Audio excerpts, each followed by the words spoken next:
The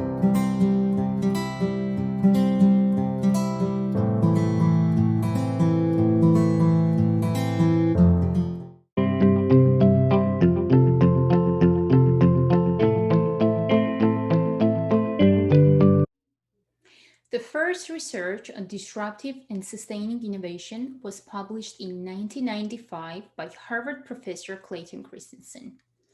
Professor Christensen was the first who has developed the theory of disruptive innovation, which has been called the most influential business idea of the early 21st century. Unfortunately, many people have misunderstood the core meaning of disruptive and sustaining innovation. They think that it's something new and innovative, but that's not true. In the recent research on disruptive innovation, Clayton Christensen, Rory MacDonald, Elizabeth Altman, and Jonathan Palmer took the time to summarize all the research and articles that have been published from 1993 to 2016. The purpose of their final research was to make disruptive and sustaining innovations core principles understandable for everyone.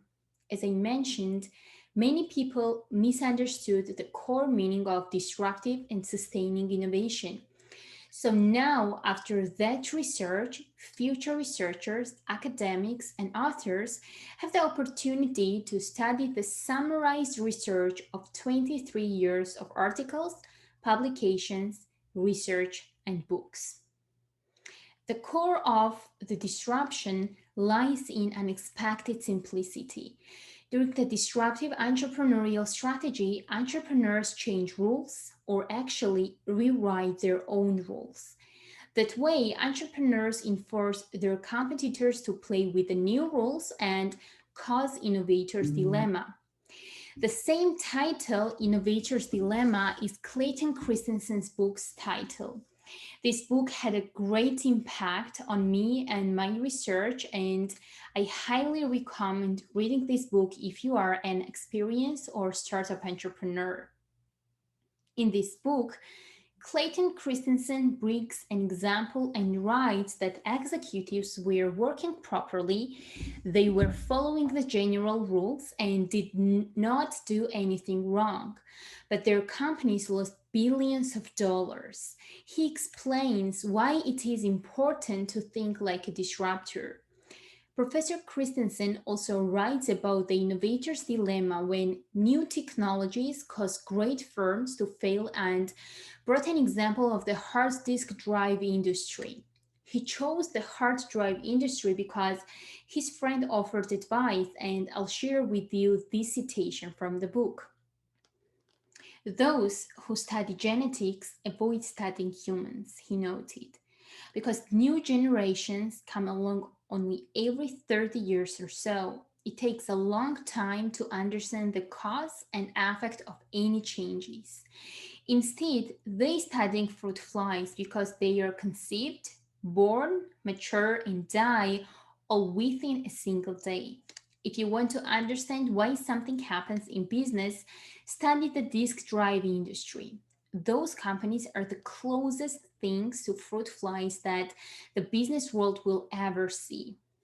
In the book, Professor Christensen wrote multiple theories about why great companies fail. One of the theories is that established companies ignore technologies that do not address their customers' needs become fatal. Large companies' managerial, organizational, and cultural responses to technological change or focus on the ability to deal with radically new technology might be a cause of fail.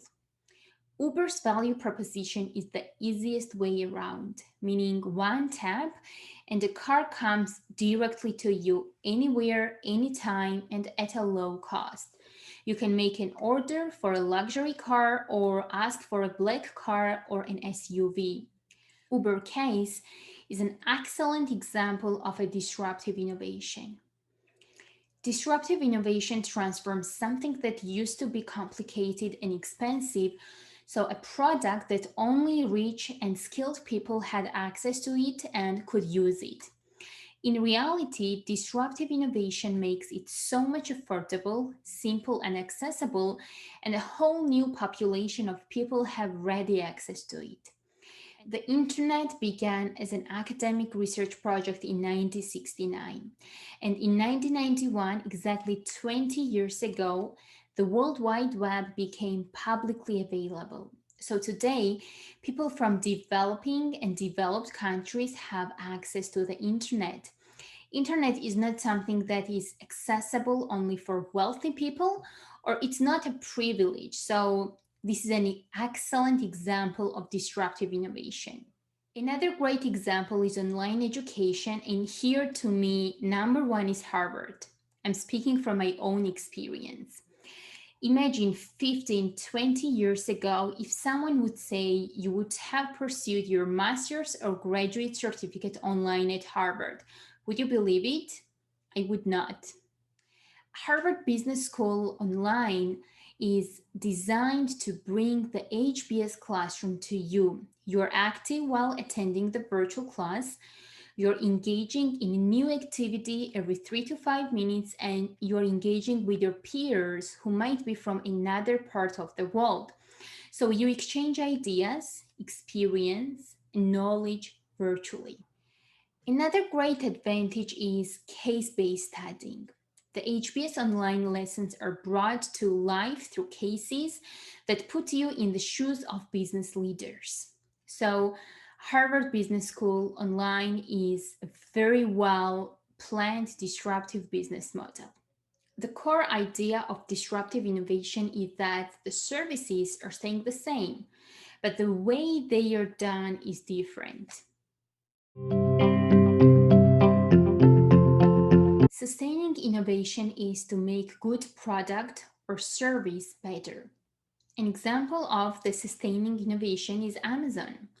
The first online shop was invented in 1979 by entrepreneur Michael Aldrich in the United Kingdom, whose system was connected and modified domestic TV to a real-time transaction processing computer via domestic telephone line. Amazon was invented in 1994 after 15 years of the first internet shop. So it's not about which company was created first, it's about which company will use disruptive and sustaining innovations. Amazon does the work way more easier and faster than its competitors.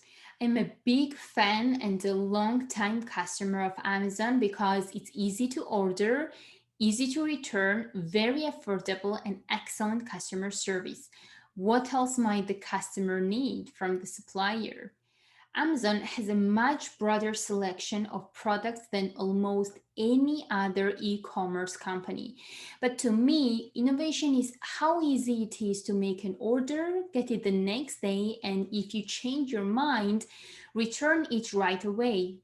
If you're unable to drop it off at the post office, you can ask for a pickup service for free.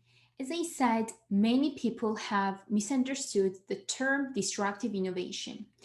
They think that it's something new and innovative, but that's not true. Marketing companies do research to figure out what their customers need, but disruptors create products that customers don't know they are in need yet. Here, the core is that this product should be very easily accessible for everyone. Your company should do the work way more easier, productive, and faster than your competitors do. Understanding the job you do so you let your customers know, and then people find themselves needed to get the service from you in different sequences. And the last example for today's short lecture about sustaining innovation is Apple. Apple's iPhone is not the one and only smartphone in the market, right? Every year, Apple makes its products better, and that's the core of sustaining innovation. Apple brings out new or improved features and technologies for iPhones and other products. If you have a question or want to discuss further about entrepreneurship, please reach out to me at gwen@speakersalliance.ca.